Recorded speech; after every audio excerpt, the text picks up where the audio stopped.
YouTubers, Alaska Prepper here. So today I'm going to go ahead and make a meal out of this Costco 8-pack of leg quarters, or chicken quarters you can call them. It has the drumstick and the thigh, and these are the pieces that they take from their whole chickens when they're tearing them apart because they've already gotten too old for them to sell as fresh. So I guess you can say this is day-old chicken. Now I'm sure that these would taste just fine if you heated them up and ate them, but I'm going to go ahead and share a recipe with you that makes this not only a meal but a very delicious meal. So if you guys want to learn how to do that, get a piece of paper, get a pencil, and take some notes, because you know I don't like to write down recipes. We'll be right back.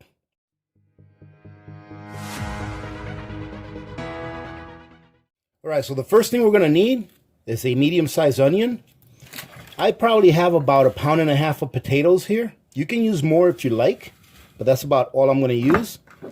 I've got a can of garbanzo beans. You don't have to use these if you don't want to. But I like these. They're going to give this a little bit of texture, and it's going to also allow to help the sauce to thicken just a little bit along with the potatoes. We're going to use about 4 ounces or so, or a small can of tomato paste. We're going to use some fresh cilantro. In my case, it's cilantro that I take and put in the freezer until I need it. We're going to need some capers. Let's see, we're going to need some minced garlic. All right, what else we got here? We're going to need some olives. We're going to need a little bit of salt. And of course, this is going to be to your taste. We're going to need some black pepper. And we're going to need, of course, some adobo. We're going to cut up our onions and our cilantro. And then we're going to start working on our sauce. We're going to wait to do the potatoes till later on because they go in towards the end, along with the garbanzo beans. All right, so right now all we're going to do is cut up our onions, ladies and gentlemen, or cut up our onion. I'm going to cut up my cilantro, and I'm also going to go ahead and break up this tomato paste into smaller pieces before we put it into the pot.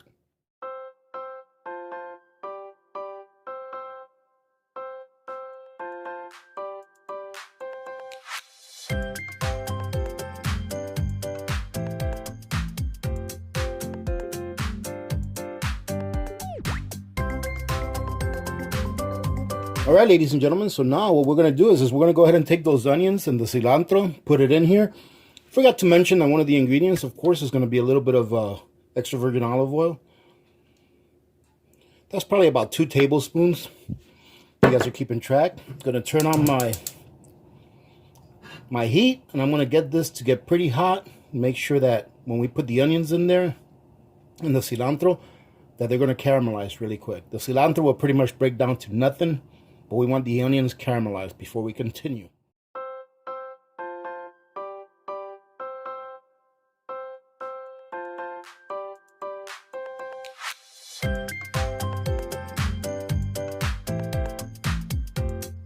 All right, ladies and gentlemen, as you can see, they're starting to get a little caramelized. Now what I'm going to do is I'm going to dump the rest of the olives that I have in this jar. Don't have that many.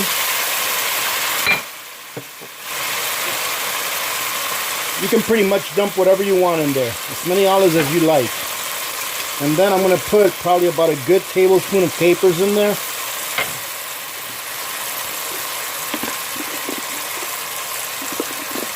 I'm going to put probably the equivalent of 2 tablespoons of garlic.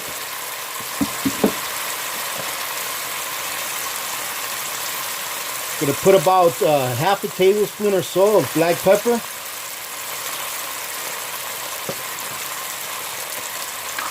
Same thing with the onion, about a half a tablespoon or so. Later on, if you need to add more salt, I'm sorry, I think I said same thing with the garlic. I meant salt, about a half tablespoon of salt. Later on, if you need to add more salt, you can.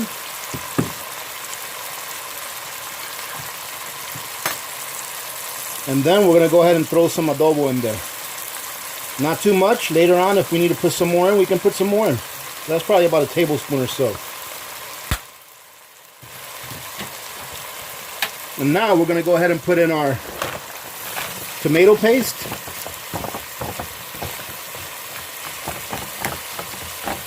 We're going to go ahead and stir this around until that tomato paste, I guess you could say, melt. It's not really frozen, but it's pretty hard. Now that's what we're looking for, ladies and gentlemen. This is almost starting to burn, and that's where you want to get it to. That's going to release all the flavors out of all of those ingredients in there. So now what we're going to do is we're going to put in 4 cups of water.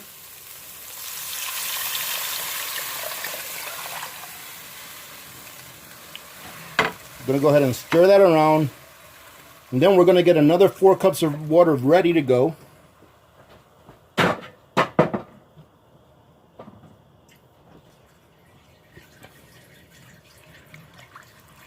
Now while this water is coming up to a boil again, you want to stir it around so you can get all that goodness off of the bottom of the pot. And we're going to add roughly 6 tablespoons. I forgot to show you guys this. Roughly 6 tablespoons of this Knorr chicken bouillon. Now if you want to add chicken broth, you can. I'm going to add about 6 tablespoons.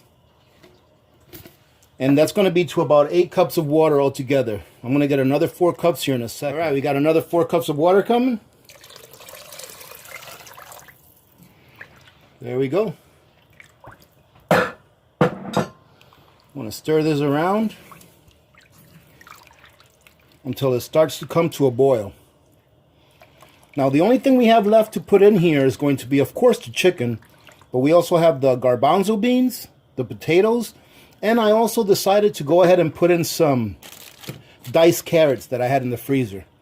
So we're going to let this come to a boil, and then we'll take it to the next step. All right, so now that it's almost come to a boil, all we have to do now, ladies and gentlemen, is very carefully place your chicken in there. All right, so you're just going to put them in there nice and carefully. You're going to try to put as many in there as you possibly can. The last time I did this, I was able to fit all 8. But it depends on how big they are. So let's see what we can do. We want to make sure that they're as much submerged as they can be. Alright? So we're just going to place them in there. And I think we're going to be able to put all of these in there. And they don't have to be flat. As long as they're submerged, that's really what matters. And this is our 8th one. Let's see. And look at that. That'll work right there, ladies and gentlemen. If you have a little piece here, a little piece there sticking out, not that big of a deal, but in this case, it ended up working pretty well. Just about all of them are submerged 100%, with 1 or 2 having a little bit sticking out. So now, ladies and gentlemen, all we have to do is very simple. Let this come up to where it's almost at a boil. Once it's almost at a boil, and you can see it just barely starting to bubble, we're going to take this and we're going to put it on our slowest burner on the stove. So the smallest burner that you have, and then you're going to set it to the slowest or the lowest setting. We're going to let this cook on there for 2 hours. After 2 hours, we're going to come back, add a few more ingredients, and then we'll be an hour away from having dinner. So this is not one of those really quick dinners that you can have during the week, but it's a very good dinner to have during the weekend when you have time to actually be there to cook it, and it's pretty inexpensive getting that chicken for such a good price. You're pretty much getting enough chicken to serve 8 people for $5. And then once you add your own ingredients here or there, you're probably talking about a $10 meal that's going to feed 8 people. So pretty good for a very tasty meal, and that it will be. So we'll be back as soon as this thing's ready to go to the small burner. Alright, ladies and gentlemen, as you can see, it's starting to bubble a little bit. So what I'm going to do now is I'm going to cover it with the lid. I'm going to start this burner right here. You can see it. Now that's my smallest burner. I'm going to put it on the lowest setting, and I'm going to move this pot over there. There we go. I'm going to come back in an hour and 45 minutes, 2 hours. We're going to add the rest of our ingredients. And that's it, ladies and gentlemen. It's too easy. Most of the work is done by the stove and you waiting for it to get done. So we'll be back in a little bit. Well, ladies and gentlemen, there you go. It's been about an hour and 45 minutes. I went ahead and opened my can of garbanzo beans. I'm going to just dump those in there. I cut up all of those small potatoes, and these are really pretty. They're little purple potatoes. I'm going to put those in there as well, and I'm going to put in a small bag of carrots that I diced up a while ago. And then all we have to do is stir this around, cover it for another hour, And what I'm going to do is I'm going to warm up some white rice that I have in the fridge. That's about a day old. And that's how we're going to have it. Now these carrots were in the freezer and they're really cold. So what I did is I turned up the heat so that we can get it back up to a simmer as soon as possible. So all you have to do, ladies and gentlemen, is just stir this in. Look how good that chicken is looking. It's looking very nice. Just stir this in. Everything is looking delicious. I tell you what, I hope you guys try this recipe because it's really very good. All right, ladies and gentlemen, so what we're going to do now is we're just going to let this come back up to a simmer. Then we're going to cover it up. Put the burner back on the lowest setting. And come back in an hour and we should be good to go. So it just got done. I moved it to this burner so that I can show it to you guys easier. And let's see. And it looks pretty tasty. So I've got the rice ready. And what I'm going to do is I'm going to plate it up. I'm going to call little Miss Alaska Prepper so she can give it a taste test and let you guys know what it's like. Voila. I've got little Miss Alaska Prepper here. Hi. Who is waiting to give this a taste test. So let's break this chicken up. You're gonna see how easy this breaks up. Look at that. Jeez. I mean, when you cook it like a stew there for all that time, it just breaks up so easy. So let's give little Miss Alaska Prepper a little bit of the rice and the meat. There you go. Let's see how she likes it. So how was that? That's really good. You liked it? Yeah. You want to try some of the potatoes? Sure. Look at the potatoes. They came out nice and soft. Is it a potato or butter? Potato. With a little bit of carrots. Let's give you another little piece of meat here. Look at that. That's a full spoon right there. Look at that. All right. See what you like. See how you like it. How do you like that? It melts in your mouth. Was it good? Yes. Nice. Now, who's the best chef in the world? Oh, that's easy. Gordon Ramsay. What? Traitor. Ladies and gentlemen, I can't believe little Miss Alaska Prepper said that. I have to give this a taste test myself. I haven't tried it. Let's see. Let's see what this tastes like. I put an olive in mine because I like olives. Wow, ladies and gentlemen, that is delicious. Try this recipe at home. As you saw, there's maybe 20-25 minutes of prep time. And most of the time, it's just waiting for it to cook on the stove. But this is a 100% winner. You can't go wrong. And using that chicken that you get from Costco in the manner in which you get it, at the price that you get it, it just makes this a worthwhile meal.